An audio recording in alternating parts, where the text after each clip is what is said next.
মোস্তাফিজুর রহমান কিন্তু হিট করলেন এবং 3টি গুটি কিন্তু পকেট করলেন হিটে। হাতে কিন্তু রেড টি রয়েছে, পার্টনারের সাথে আলোচনা করে রেড টি খেলার চেষ্টা করছেন মোস্তাফিজুর রহমান। চমৎকার ভাবে কিন্তু রেড টি কিন্তু পকেট করলেন। মোস্তাফিজুর রহমানদের প্রতিপক্ষ কিন্তু দাদুরা রয়েছেন, দেখা যাক। চমৎকার ভাবে কাভারটি কমপ্লিট করলেন। হাতে কিন্তু শিওর শট রয়েছে, সুন্দর। আরেকটি গুটি পকেট করলেন, গুটি কিন্তু একের পর এক কমিয়ে ফেলছেন, আরো সুন্দর চমৎকার ভাবে আরো একটি গুটি কমিয়ে ফেললেন। পার্টনারের পরামর্শ নিয়ে কিন্তু কালোর উপর দিয়ে সাদার মাঝখান দিয়ে খেলার চেষ্টা, সুন্দর। আর মাত্র দুটো গুটি আছে ইয়াং স্টারদের। দাদুরা কিন্তু খুব টেনশনে আছে। ও মিস করে ফেললেন ইয়াং জেনারেশন। দাদু নাম্বার 1 হাতে কিন্তু স্ট্রাইকার চলে আসলো। দাদু নাম্বার 2 পরামর্শ দিলেন এটি খেলার জন্য। ও ব্যাড লাক দাদুদের, আসলে কিছু করার নেই।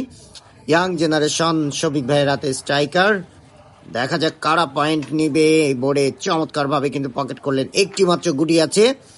টেপ খেলার চেষ্টা করছেন শফিক ভাই, নো, মিস করে ফেললেন। দাদু নাম্বার 2 হাতে কিন্তু স্ট্রাইকার চলে আসলো, পয়েন্ট নেওয়ার সুযোগ রয়েছে কিন্তু এখনো। দাদু নাম্বার 2 চমৎকার ভাবে একটি গুটি পকেট করলেন। হাতে কিন্তু একটি বেস গুটি আছে, সেটি বাদ দিয়ে কিন্তু আরো একটি গুটি কাট মার দিয়ে পকেট করলেন। চমৎকার খেলছেন দাদু নাম্বার 2। ও মিস করে ফেললেন। ইয়াং জেনারেশন কি পয়েন্ট নিয়েই যাবে? ও পয়েন্ট নিয়ে নিলেন।